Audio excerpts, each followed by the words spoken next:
We're gonna diagnose why Daniel Jones fell over randomly in the middle of a breakaway run, and we're gonna start right now.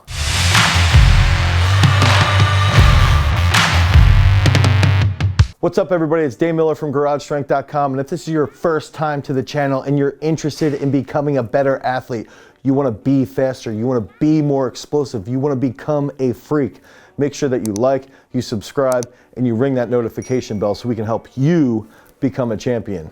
So it's 2020, and what crazier things could happen other than an NFL quarterback breaking away, taking off, and falling over randomly after an 80-yard run. And so we've all seen Daniel Jones running full speed. He's flailing all over the place, and he just tumbles from the grass monster. And that's one thing that we've got to look at is what the heck happened? From the 12, Jones keeps, gets a block, takes off, and he is gone. Trying to stay upright, and he trips. Absolutely all alone, and so watching him run, you can start to see him flailing his arms side to side. You can start to see his technique is absolutely horrific while he's running. He's struggling to uphold that top end speed. He struggles to run with maximal speed mechanics. He struggles to understand how to run properly with an upright posture. No one has taught him the proper mechanics behind running. And so now we're going to dive deep into what exactly occurred and how Daniel Jones can improve his top end speed.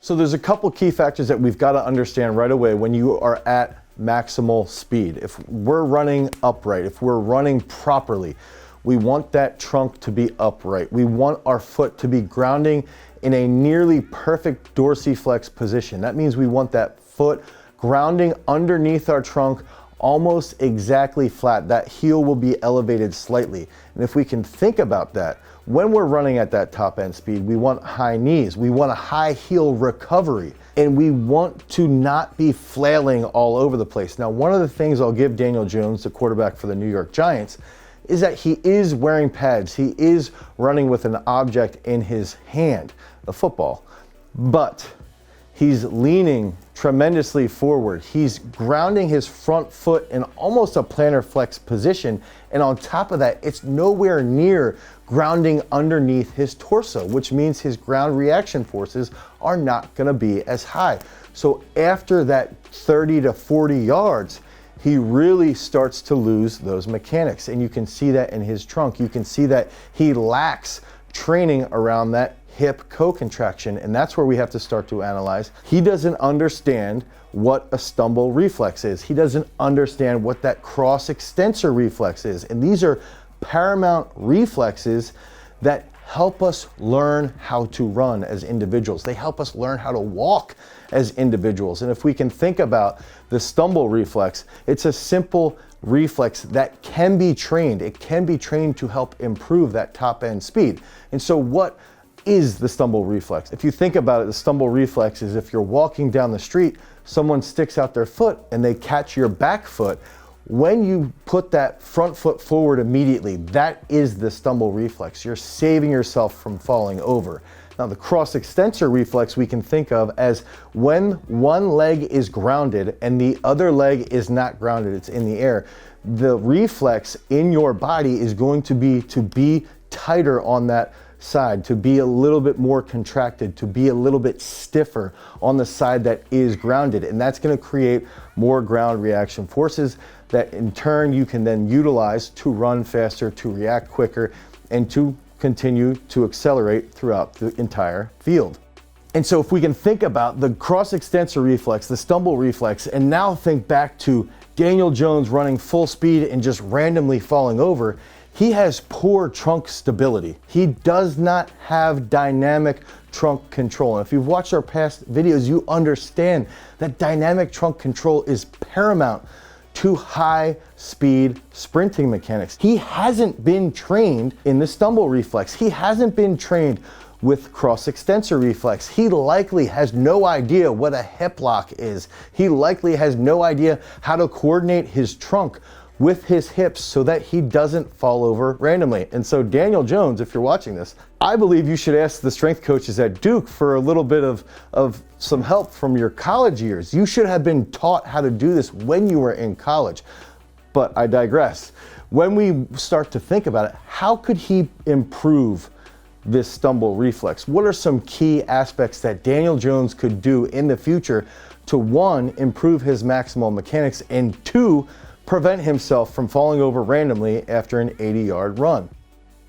And that first exercise I would give Daniel Jones is going to be the single leg chaos jump. And so we like to put that back leg up on a band. It's going to force that front foot to be a little bit tighter. It's going to force that trunk to be a little bit tighter. And we want to do a front foot jump, land and go. And that's going to create a little bit more of a stiffer grounding period. It's going to help with reaction. And we want to train that front foot to be dorsiflex when we land, so that as we extend our knees, we're also extending our hips and we're driving up off the floor. This is going to help with coordinating that dynamic trunk control with our hip co-contractions. That second key exercise that I recommend for Daniel Jones is going to be the single leg stair jumps. I believe as you're accelerating forward and as you're trying to hold that top end speed, you've got to recognize the stumble reflex. And the single leg stair jumps is key to developing the stumble reflex. Again, reflexes are part of life, but they're also skills. And if we can train them a little bit more, we can utilize those reflexes faster. Our body reacts quicker. We use the reflex at a faster pace. And so utilizing single leg stair jumps for 5 sets of 3 to each leg is a very easy way to train that stumble reflex. That third exercise is going to be the drop dumbbell snatch to a hip lock. This is going to help coordinate that trunk. It's going to help create that hip co-contraction. When you do that drop dumbbell snatch, you're also going to have a faster reaction from the hamstrings. And when you finish explosively and you hold in that position with the dumbbell overhead, now we're training that cross extensor reflex as well. So we've got to recognize training that hip lock position, training that cross extensor reflex is going to carry over very, very well to that top end maximal mechanics. And that's exactly what Daniel Jones needs so that he doesn't eat it after running 80 yards. Finally, the best exercise and drills that I would recommend Daniel Jones does in this coming offseason, especially because the Giants are not that good. He's going to have a very long offseason to prepare, is he needs to do the Vince Anderson wicket drill at least once a week. When Daniel Jones trains the Vince Anderson wicket drill, he's going to learn how to run with an upright posture. He's going to learn how to run with high knees. He's going to learn how to run with that high heel recovery. And he's going to learn how to ground in a dorsiflex position with the foot right under his torso. That's going to create higher rates of ground reaction forces, and that's going to help him actually run faster and run a bit more stable.